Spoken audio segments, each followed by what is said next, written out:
Hello and welcome to Springboard, your virtual university. My name is Albert Ocran, welcoming you on behalf of the virtual academic board chaired by Comfort. Springboard is your most inspirational show and the point of convergence for the greatest minds.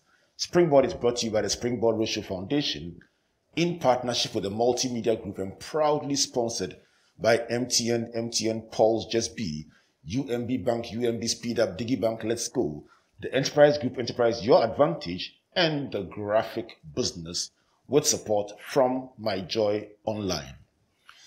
For the past weeks, we've been looking at the changing world of work, trying to understand how a conspiracy or a combination of innovation and technology, customer preferences, and COVID-19 have totally changed the way we work.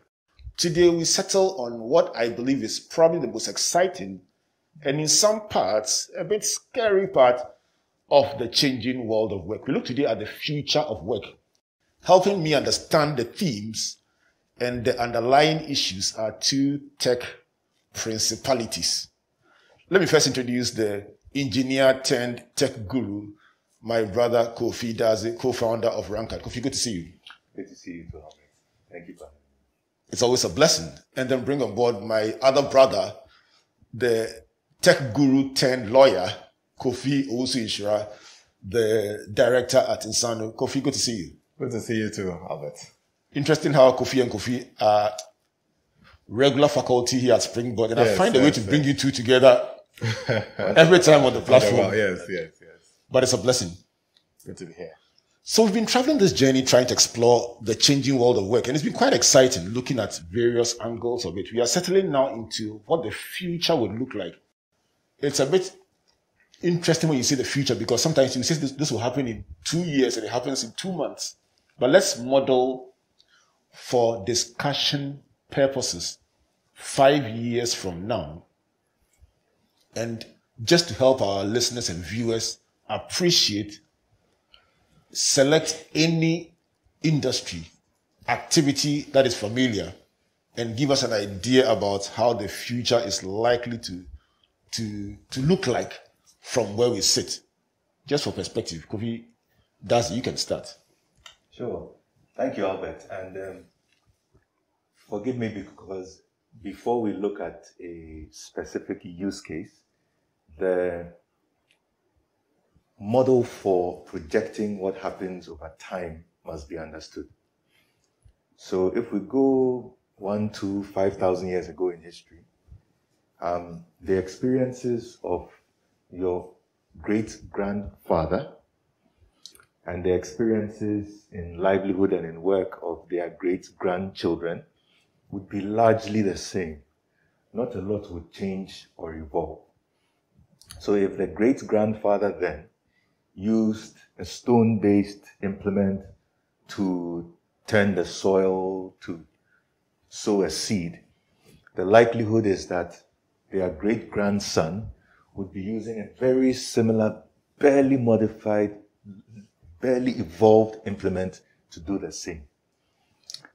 Now, in the 21st century, some of the studied estimates are that if we use today's rate of progress, or say the rate of progress that we've seen technology evolve in, say, the last 10 years, 2010 to about 2020, if we use that rate to measure, then for the rest of the 20th century, we are likely to see 1,000 years equivalent of progress. For the 21st century, we are likely to see 1,000 years equivalent of progress compared to the 20th century.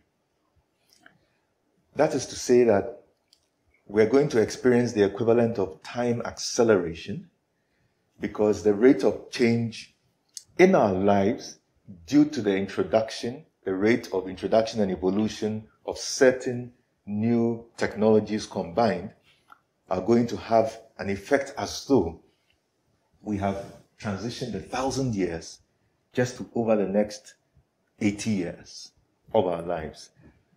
That is most likely to happen because we have introduced an age where there is the evolution of a machine model that is coming closer and closer to cognition on parallel with human models, and ultimately to exceed what humans are typically able to do.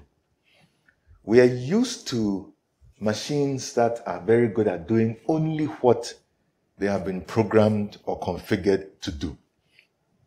And we all have machines like that. We press an A key, it produces an A key.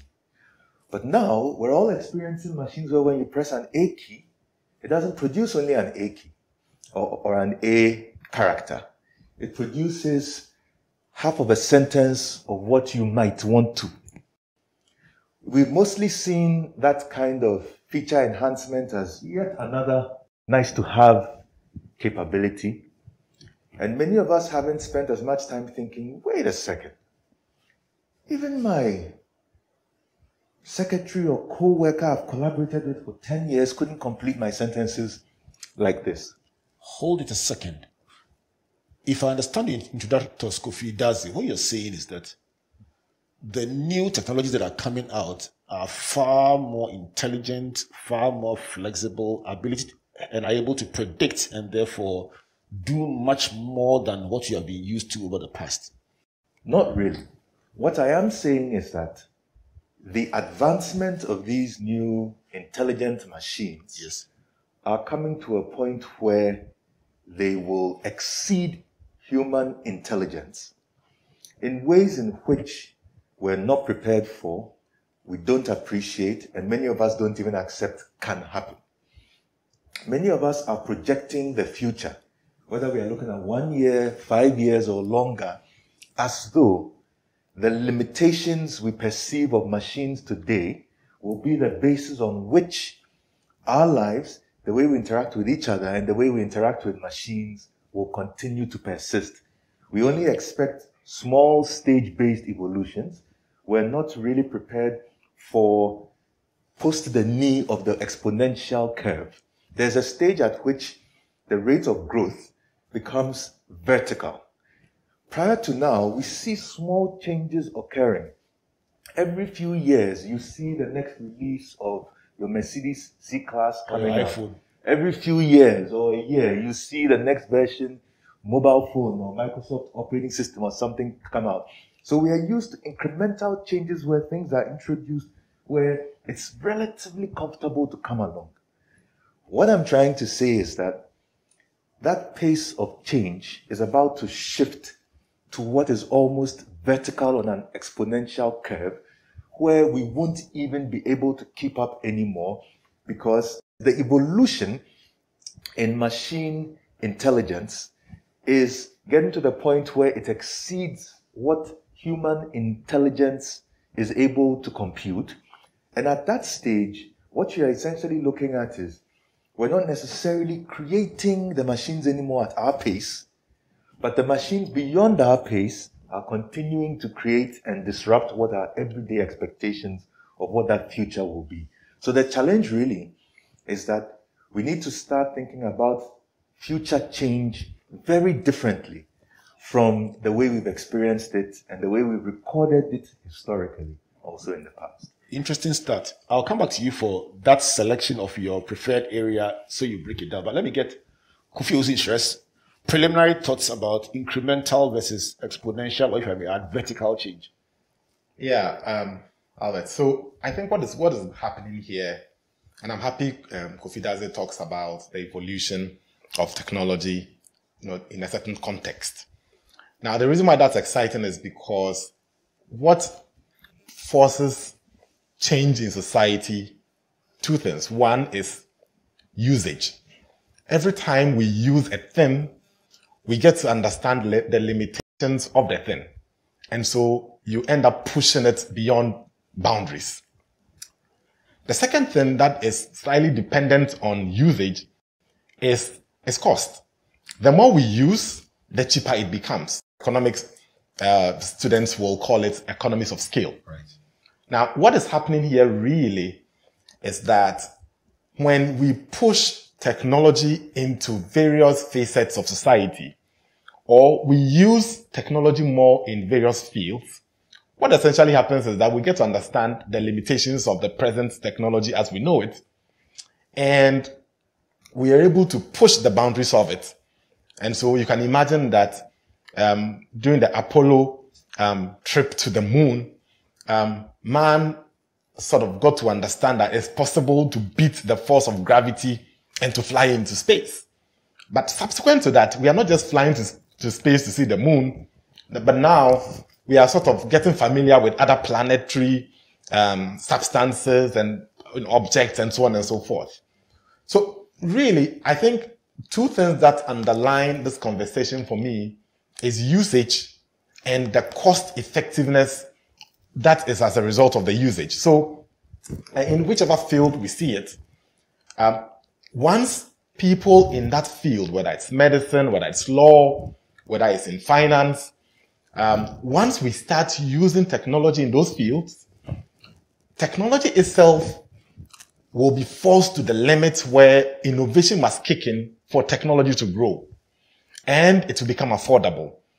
And quite apart from this premise that I'm trying to set, I also think that what is going on right now is a certain intersection between technology and any other field. So there is technology and fashion. There's technology and grooming. There's technology and finance. There's technology and insurance. Now, these intersections will force those fields that are meeting up with technology to grow beyond the limitations as we know them, make things very possible, make things very effective, bring costs low, and then we'll really start getting the benefits of technology as we know it. You described two things as your lead points: usage and cost effectiveness. Should I add appetite and curiosity? Well, yeah, I mean, are they implied? Yeah, those things, appetite, curiosity, etc., will force usage to grow if they are situated within the right environment. I mean, across Africa, what I see is that the ecosystems that are required for there to be the appetite and for there to be, if like invariably, that usage is growing. So whereas in 2007, people could have used Netflix if there was the ecosystem. Now that ecosystem has been created. There is a 4G internet in a lot of countries. And so you are able to stream videos online. And so cinema is in your bedroom, technically speaking. So that usage comes in. More people get into that area. It brings costs low. A lot more people can have access to that technology. And so it becomes ubiquitous. Every home, there is one form of technology. I'm able to turn off lights with my cell phone while I'm sitting here in the studio. So really, that is the power of technology. And you don't need a lot of money to be able to afford, because there is usage and there is economies of scale. And so it brings the cost low.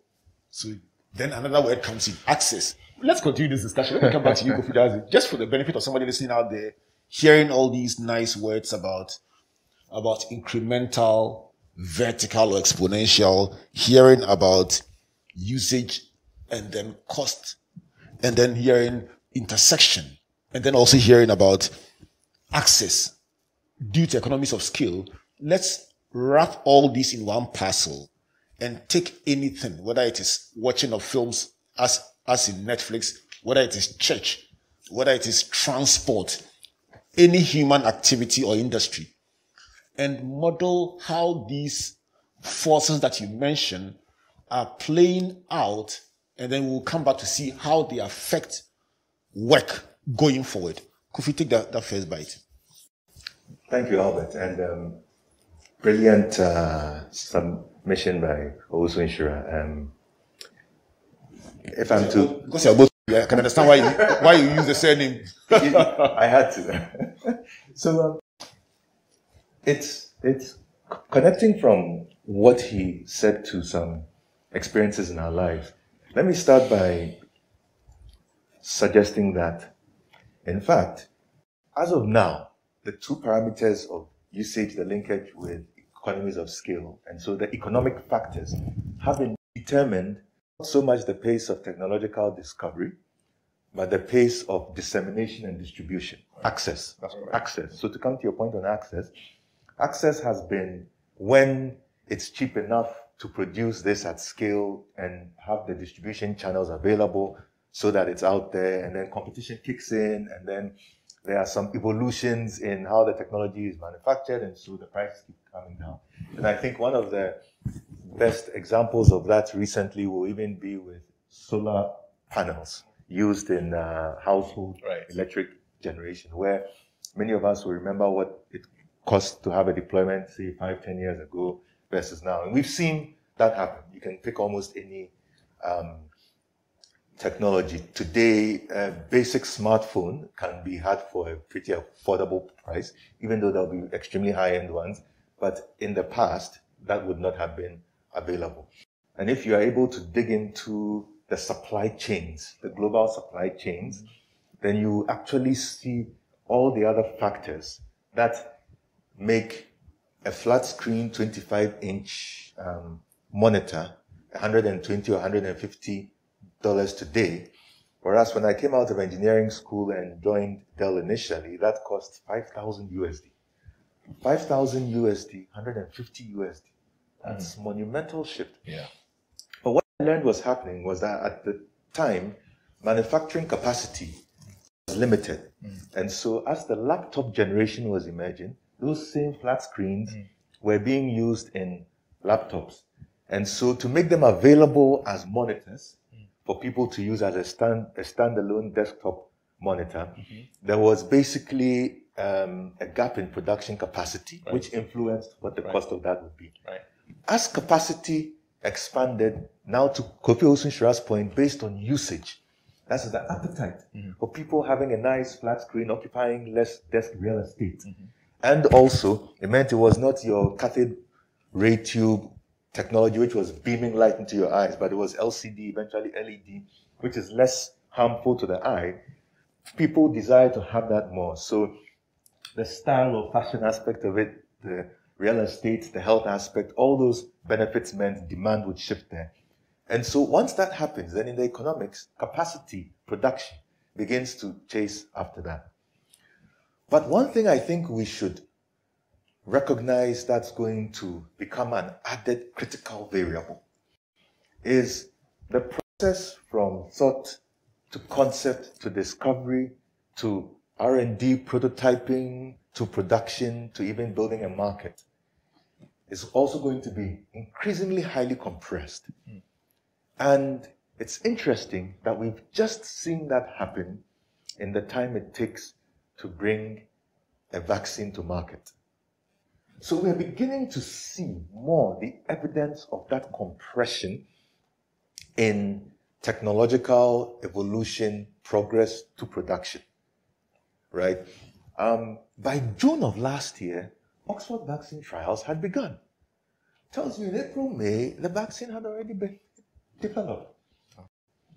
So even the ability for factories to retool so that they are able to produce some variation or some other model of what they were doing the previous day has improved because of machine automation, because of technologies like 3D printing, which shift a lot of the retooling from changing components, physical components of robotic arms or screw parts and components that would be in a typical manufacturing assembly, to it simply being a high precision software prototype to a printing machine that is able to render with whatever material it has been fed with, and there's a material science component of that, to produce high precision implements, including and eventually at nanoscale, which increases the variety and the variation with which you can take a design response and bring to market. So that brings the cost. Here is where the economies are down significantly.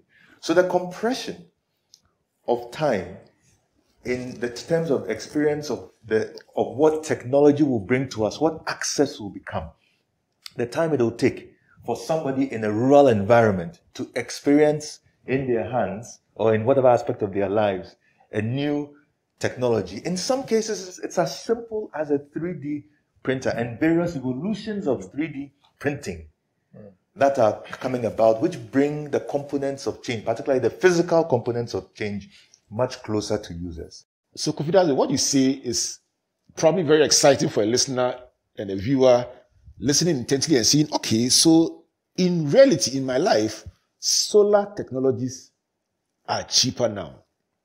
Cell phones are cheaper than when they came out at first. Flat screens are cheaper. In fact, machine automation has been accelerated. Then you say the drivers of these are usage, improvement in technologies, safer and healthier ways to do things. It's more fashionable and capacity has grown. And then you model the fact that from thought to concept to discovery to R&D to prototyping and to market has been compressed and it's happening faster than it used to happen.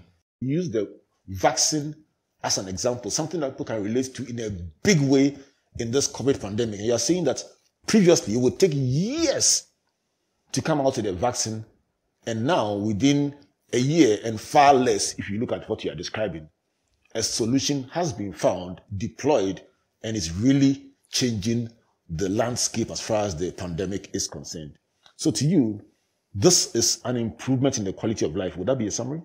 It can translate to an improvement in the quality of lives if policymakers especially come to a better grasp of what the changes that we are about to meet look like and harness them rather than allow them to create unwanted dislocation. So there's a risk and there's a potential benefit. I'm going to come to the risk and the benefits for individuals, for companies, for policymakers, for the world at large, and situate it in the context of the world of work, what that would imply for employers and employees. Let me give you a chance, Kofi Owusu-Nhyira, to walk us the same journey with anything of your choice. How have technologies changed our way of life, and then we'll bring it into the world of work? So I'll build my answer on 3 foundations. The first pillar will be that any kind of work that is labor intensive will be replaced by more efficient technology that is able to handle such labor intensive tasks. Number 2, if it's routine and something that must be done over a period of time, the same way, consistently, that can heavily be disrupted by technology. And the third premise will be that if we want to attain precision, a certain high level of excellence, as far as a particular work is concerned, then that work or that task will be performed by technology. Wow. Now, we need to also appreciate the fact that new technology doesn't really come in every day and every week and so on and so forth. But the growth of technology happens daily, on a day-to-day basis. So, for example, the mobile phone technology itself might not go away for a while, but the usage of mobile phone will replace a lot of things based on these 3 pillars that I've sought to build. On the back of that, stuff like law, and maybe because I'm familiar with law, let me use that field to explain the point I am making. One of the tasks that lawyers have to perform every day is to make arguments before courts and think along the lines of what the judge or what the law is supposed to mean. And if you're going before a particular judge, you like to make your arguments in a certain way, taking into consideration the philosophical leanings of the judge. You take into consideration precedents. Precedents in law will be cases that have been determined with identical or similar facts to the present case that you are dealing with. Now, I think that this artificial intelligence, this big data technology that we talk about day to day is gradually seeping into the law field, for example. And so we are going to have big data allow us to predict how a particular case will go before the judge, how the judge will determine the matter. Because as a matter of fact, all I need is to know what the judge has said in all his previous rulings, well, yeah, of course, or her, what other cases have been determined by the court along those lines, what the present facts of the matter I'm dealing with presently imply, and what the law says, and I can determine what the judge will rule. And what is exciting for me is that we're going to see this at scale. And it's going to be so affordable that before a prospective client walks to a law firm, the client is able to weigh on his mobile phone how the case is going to go if he went to court. And the client essentially is going to be as effective as a lawyer, only that now perhaps as a barrier to entry, you need to have gone to a certain school and done a number of things before you could stand before a judge as a lawyer. But the crux of what a lawyer does, the substance of what a lawyer does, is changing gradually. And that will be replaced by technology. At this point, I'm allowed to laugh. And laugh because what you're saying is skill, affordability, accuracy, and access are going to be multiplied because whatever you mentioned mobile telephony, but the law is obviously the one that has caught my attention. You're saying that by the use of technology and artificial intelligence and big data, one would be able to look at previous arguments, the leanings of a particular judge, precedents from court, and accurately, all things being equal, be able to determine outcomes ahead of time. And this but the last question that you say is happening. It's happening. But the last point that caught my attention is that what then happens to the lawyer? When I come back from this break, we'll be finding out what this means for the so-called professionals, including my friend, the doctor, who said a patient challenged his reading and said, my app has given me different results before I entered the consulting room. And he says it was most humiliating to concede after measuring the second time that the client or the patient was right and he, the doctor, was wrong. This is Springboard, your virtual university, discussing today the future of work. And that future actually is already here with us. And Kofi Dadzie, co-founder of Rankard, and Kofi Owusu-Nhyira, the director at Insano, are helping me to understand the drivers of technological advancement and what it means for various facets of our life. Talking about technology, let me swing over to Jojo with the Data is King segment as he brings us some information about technology disruption. And when we come back, I'll find out from my guests how this situates or how this can be situated within the conversation we are having. Jojo, what do you have for us today? A report by the International Telecommunication Union showed that by July 2020, internet traffic, a proxy for technology adoption, had increased by 30%. The World Economic Forum also shows that COVID has accelerated technology trends and disrupted various sectors, including education, commerce, health, and entertainment. These trends are here to stay. But here are 5 things you can do to stay in the game. 1. Listen to and learn from the market. 2. Benchmark inside and outside your industry. 3. Identify potential disruptors that could actually be a source of opportunity. 4. Turn promising ideas into opportunities. And 5. Collaborate. And I'll leave you with a question. How are you adapting to the changing trends to ensure you're not disrupted? Hi, this is Albert and I have some great news for you. Here is one more way to matriculate and graduate every single week. Your favorite inspirational program, Springboard, your virtual university, now airs on Joy Prime on your multi-TV at DSTV channel 281 every single week. Join us this and every Friday from 5 p.m. till 6 p.m. as we explore different subjects under our theme for the year, repositioning. Springboard Virtual University will therefore now be on Joy FM, Facebook, and YouTube every Sunday at 7 p.m. and on Joy Prime from 5 p.m. till 6 p.m. every Friday. Springboard is brought to you by the Springboard Ratio Foundation in partnership with the Multimedia Group and proudly sponsored by MTN, UMB Bank, the Enterprise Group, with support from the graphic business. Springboard, your personal value will shoot up. Don't be left out. Download the Pulse app from the App Store or Play Store to mash up all day, every day. You can also enjoy more mashup. Just buy the new Mega Bundle and get 3 gigabytes data, extra 400 megabytes for your social apps, and free MTN to MTN calls every Monday. So go ahead, feel the pulse on MTN Pulse. Just be. We're good together. Everywhere you go.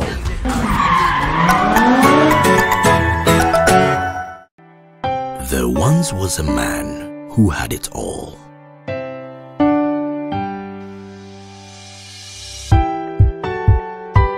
He had skill, he had charisma.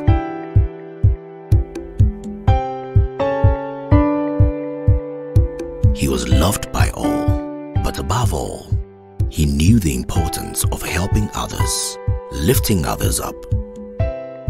He knew the importance of giving other people an advantage so that they too would use that advantage to help others. All you need is that advantage that sets you apart from the rest. And when you discover that advantage, life's challenges don't seem so daunting anymore. That's where we come in. Enterprise, your advantage. UMB was established in 1972 as the premier bank for the corporate and private sector in Ghana. From our very beginning, as the only Ghanaian bank serving all categories of businesses, we set a standard for excellence and innovation over the past 45 years. We've built a financially healthy and strong bank, demonstrated our commitment to our customers and to growing businesses, and exhibited originality and innovation at every turn. At UMB, our focus is built around people, service, products and technology. These are the key to our present success and our future triumphs. At UMB, we're poised to make a difference not only with our customers, but also in the banking industry. We invite you to share in our future. Our future starts now with you.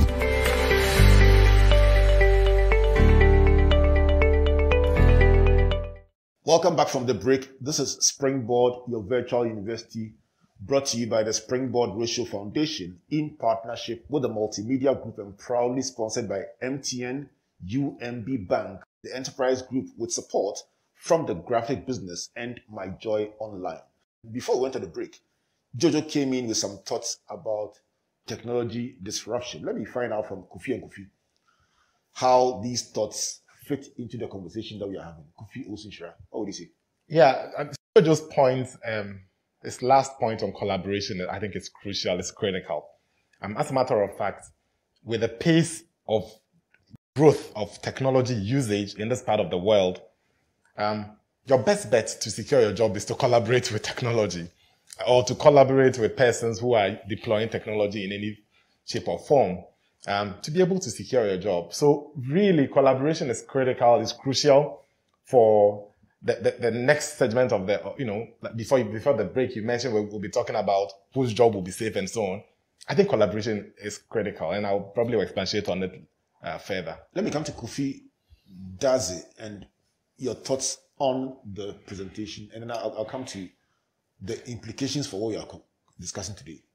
Yeah, thanks, Reb. I like the point on sensing the market, listening, understanding what's happening elsewhere, what's changing. And I think the greatest challenge any professional has is understanding what change there is, what change may come, and bringing yourself up to speed with it. Learning, continuous learning, so that you're able to stay relevant. Let me ask you for help with two things that Kofi Owusu-Nhyira mentioned earlier as he described the law. One was artificial intelligence. The other one was big data. These two are being thrown about all over the place, but the average listener probably doesn't even know what they mean or what they are. Help us to understand. What is artificial intelligence? Right. So, simply put, it is intelligence that is not natural, that is not coming in the bearing of human reasoning, but is artificial in that it's being processed and computed in the bearing of a machine that has been designed to achieve that. many a times when we say in primary school, if a teacher said this kid is intelligent, often they meant that this kid is able to derive and perceive the meaning correctly of something new based on previous related, unrelated knowledge they have, and that they are able to do it quickly. There's a speed factor there. So artificial intelligence for many of us is when a machine is able to, I'd like to use an expression I learned from Dr. Otabo, rightly divine, or accurately determine, predict, correctly resolve something which it has not been previously programmed or configured to do. So we say it's acting intelligently. That's now big data is basically looking at, it's an interesting expression, data that has become really big. One of the best ways to explain it is the comment Google's former chairman Eric Schmidt made in somewhere in 2010, I think. He said every 2 days we're generating about as much data as was generated from the dawn of mankind to 2003. Every 2 days? Every 2 days. And he made this statement, or this statement is recorded way back in about 2010, and that has multiplied and accelerated since. And some of the best examples of recognizing that is how many selfies, pictures, messages, videos that on average we tend to exchange every day on our mobile devices without thinking about it. These are all contributing to the big data revolution. The link to AI is that the fuel of artificial intelligence is data. So the way Kaifuli put it is that if AI is the new electricity, then data is the fuel. So the reason AI is developing, evolving, advancing, the reason machine intelligence is advancing so much faster is actually also that we are generating so much more data to feed it. Now the key here is machine intelligence and the algorithms bearing it are designed to develop an understanding of the features of what they look at. Be it text or a human face, the features are, what is this curvaceous, textured, multiple things sticking out of this part, which is the eyebrow? Oh, it's an eyebrow. When I see something else like it, can I determine whether this is hair on the head versus an eyebrow? Or versus let me ask you a similar question. So there's a software, apparently, or an app, that if you took a picture of a plant and showed the plant to a device or camera or whatever, it would just tell you the name of the plant, the botanical name, the history, or all the information that you require. Are you saying that is what is at work in the description that you are giving him? So image recognition is actually very old now, Albert. Okay. Think about the software that takes your picture and shows you what you look like 20 years from now. It's very popular on social media. Exactly. So these things are pretty advanced already. And what's happening is the new algorithms that are constantly emerging, like generative adversarial networks, which will take a bunch of us in this room. We are each different looking, study our features, and produce another 4 or 5 people who are not us, who don't exist, but have similar features. They could be our relatives. By using a model in which it's scoring how much the newly generated image is alike to the previous ones it has studied. So the development and understanding of features and image recognition and textual recognition, if we go back to what Kofi Owusu-Nhyira was talking us through, in the past, if we asked an AI agent to read through a document, not only would it make a lot of errors, it may even struggle in the past with, if a human was speaking, the difference between right and right. Right being left right versus right being right wrote written, right?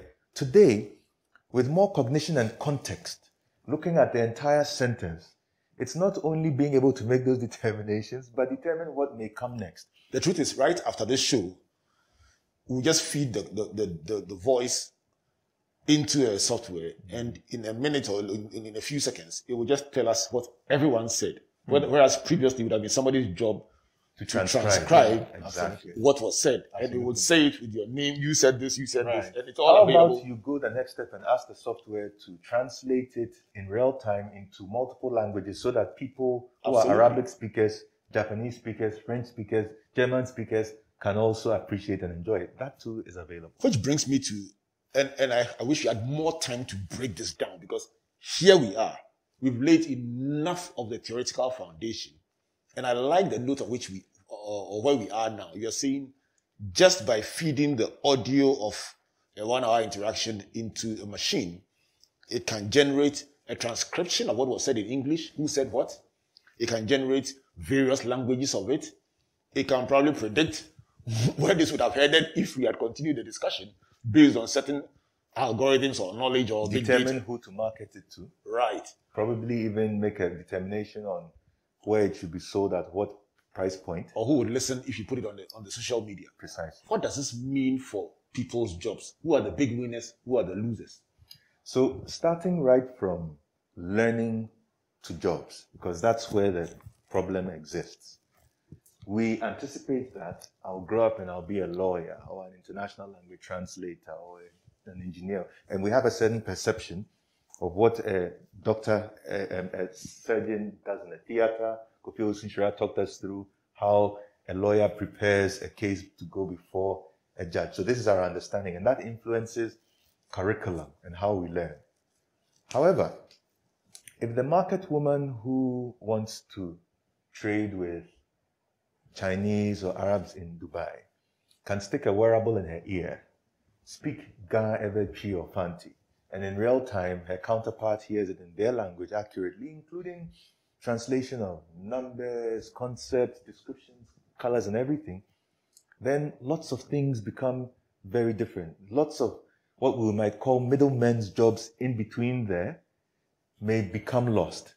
Now, those capabilities exist today. They are access and dissemination subjects to some of the economies of skill Kofi Owusu-Nhyira described. Please say what you just said again. I heard it, but I want to hear it again. You're talking about a market woman speaking, let's say, a traditional language like Ga. Yes. Without on a phone call, bothering in real time, talking to a Chinese in one of the cities where we'd otherwise usually go to go and place these orders, describing what she's looking for, amounts, value, color shades, textures, all in her own language, in her own way of expressing herself in real time. The counterpart in the other country in a different language is hearing, understanding, and proceeding to do business. In Chinese? In Chinese, or in whatever other language. Would you call these miracles? Or back to the Tower of Babel? That is brilliant, because you're perfectly right. They are miracles in that there is a fine line between science and spirituality, in my opinion, because God is the inventor of science. And when he said subdue the earth, my understanding was to uncover the things that he has made it up of and put them to use. I promise you a show on science and faith, because when science grows beyond some point, people of faith become very paranoid. And it's an age-old reaction. Beyond some point, people of faith feel that man is trying to usurp God's role. Do you come across there is a historical antecedent to that. I don't have it accurately, and maybe Kofi will be able to paint it out more clearly. But it was either when Copernicus or Galileo, I can't remember who came up with it. Was Galileo. Depending on what it was.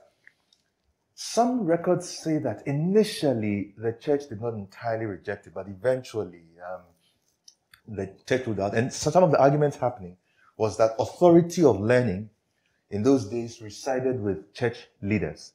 And so if somebody came from without that fabric to challenge it, you can see how influence would shift. As a matter of fact, science originated from the church. So that's right. Yeah. So let's stay with our original discussion. This was a very interesting digression, and I still remain very tempted. But let's stay with what this means going forward for working hours, for employment contracts, for the need for middlemen or middlewomen, if I may say so. What does this bode for the way we work?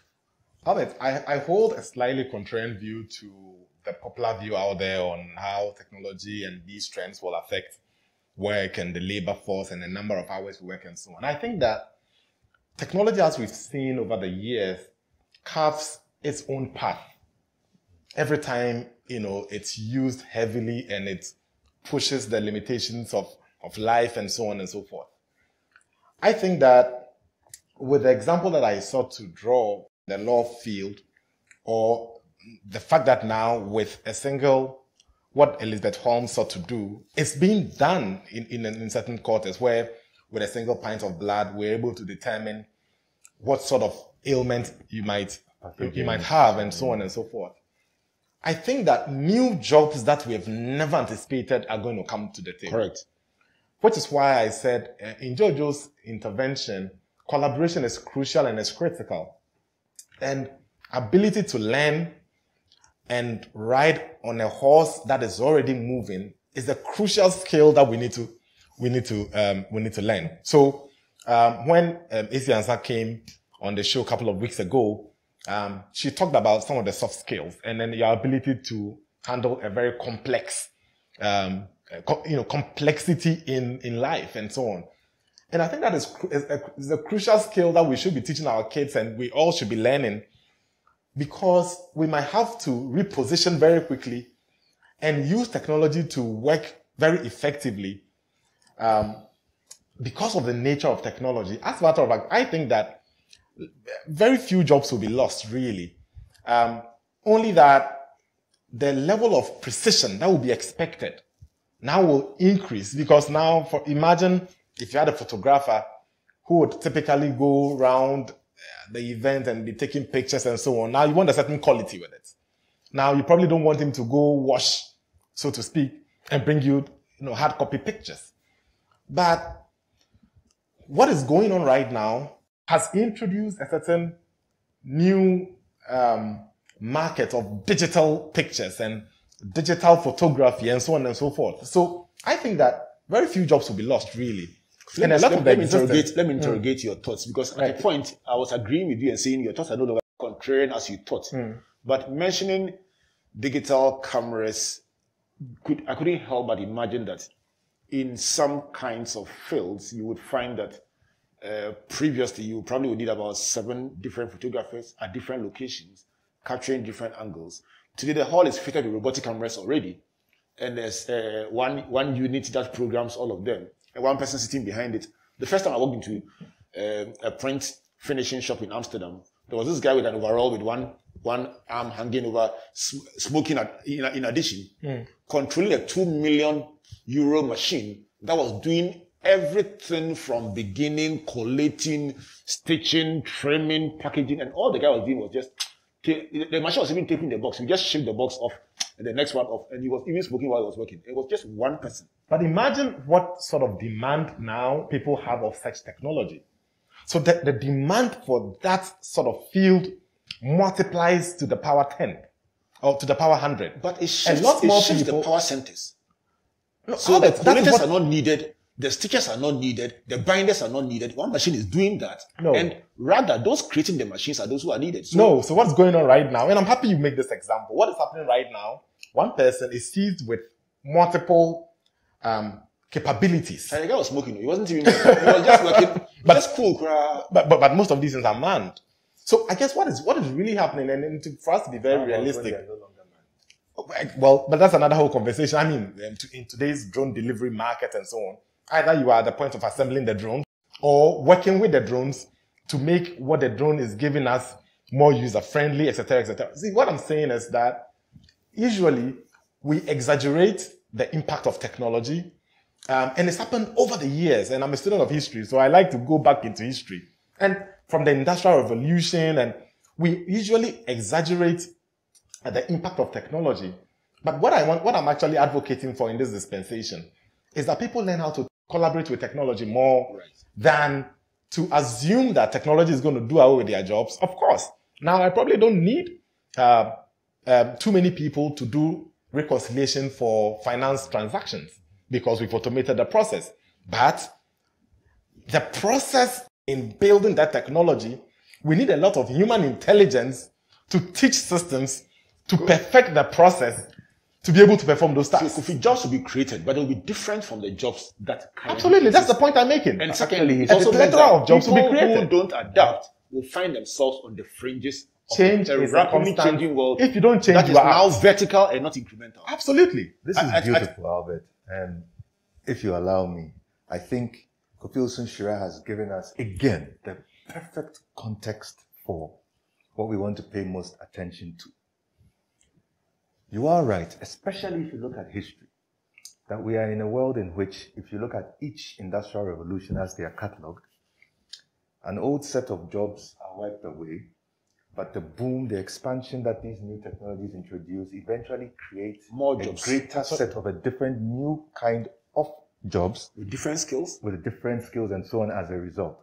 So actually the challenge is that some of the people will not be able to transition because there'll be some fallouts and all of that. So that's what has typically been managed. Yeah. What one must pay attention to, and I will quote a gentleman called John Good Irving, the first ultra-intelligent machine is the last invention that man need ever make. The difference here is we're not simply introducing machines to assist us do what we would do. And the best part of what Kofi Owusu-Nhyira said that caught my attention was when he said human intelligence. You see, right there, what is before us and what we have to contend with, and by the way, we do have, in the context of policymakers, leaders, and so on, options to choose to curtail the introduction of such machine intelligence into our society. Those are options. But if we follow the track where he said technology carves its own path, then the kind of technology being introduced today and what's called that hypothetical point of singularity, which we are fast arriving, but we are arriving at faster than previously projected, is where those limits that we saw to machines, where you would still need humans to come in and intervene, are transcended. And part of why that is occurring, we talked about big data and its explosion. We talked about how machine learning algorithms use that to constantly get smarter. But what we ultimately look at is the point at which that machine intelligence is able to, based on the comparison between electronic circuitry and the brain's neural network, our electronic circuits have about 1,000 times the speed of processing as our interneuronal networks. Yes. So there's a stage at which, when you fed a certain amount of human knowledge and developed machine understanding, these machines actually, mathematically, transcend what we are able to do. From that point, it's only a choice whether we will not hand over a whole lot more intelligent jobs, not just the routine labor-intensive ones, but some of the very things he's described in areas like law, in areas like language translation, areas like teaching, to machines. Currently, we are sliding fully to that point because the people who would make the determinations as to whether we want to let this go or not. And I think we should pay attention to comments made by the likes of Bill Gates and Elon Musk, who are actually beginning to warn lawmakers, take a close look and start making certain determinations. Dr. Klaus Schwab of the World Economic Forum, who is essentially the author of the Fourth Industrial Revolution, has also warned similarly. We need to look out for negative externalities. We need to look out for exclusion, because we're not saying don't let these technologies come into play, but we are saying pay attention to the nature of change of this industrial revolution is not going to be like the others, where there will simply be machine intervention to replace some jobs and new jobs created. In this case, the machine is coming to stand in the place of the human. That is a big conversation that we will be having. I can tell you one thing. It is impossible to complete this discussion because there are aspects that I am even more curious about now, having opened what I may call a whole Pandora's box. But I tell you what, it is only fair that the future of work itself can be a whole series of conversations. I think so. Let me give you the closing thoughts in a minute. Right. That's what we call technology diffusion. Okay. So all those use cases that you talk about in your concluding statements is such that we are going to have technology jump into various phases of life. And to my mind, that is what will really determine how much robots will be working with humans in the general fabric of life. So whether one day you will go to church and have a robot preach to you the word of God in an infallible way, or whether now, the policeman who's going to be on the street making sure there isn't crime, it's going to be a robot, etc. I think that's where we are going with technology diffusion. I will tell you one thing. I did not give Kofi Owusu permission to introduce another set of problematic. We have enough problems from the earlier conversations that we are yet to resolve. I think his last comments about the policeman directing traffic being a robot and the preacher being a robot brings a whole conundrum into this discussion. And one thing is certain, we are back on this same subject next week. We have to unravel even more complicated implications for our day-to-day life. Until then, let me remind you, it's the season for the Springboard Roadshow. And let me give you some great news. Whereas Springboard has been an on-the-road in-person experience for years, with my guests here having featured in various ways on Springboard, this year's Springboard is a quarterly virtual event that now allows people from all over the world to participate in real time in an interactive way like they've never done before. And today's conversation will help us amend even further what is happening starting this week. Ensure that you, your friends, your loved ones sign on and participate in this amazing experience as we look at repositioning, reviewing the past, redesigning the present, and reimagining the future. A big thank you to Kofi Dadzie for joining us for this conversation on completed building, and to Kofi Owusu-Nhyira for starting a new conversation in your last contribution. Guys, you're great. Thank you. Thank you very much. So we come your way again next week. This has been Springboard, your virtual university, brought to you by the Springboard Roadshow Foundation in partnership with the Multimedia Group and proudly sponsored by MTN, UMB Bank, the Enterprise Group, with support from the Graphic Business and My Joy Online. My name is Albert Ocran, saying a big thank you on behalf of Team Springboard, led by Comfort. Until then, God bless you, and God bless you.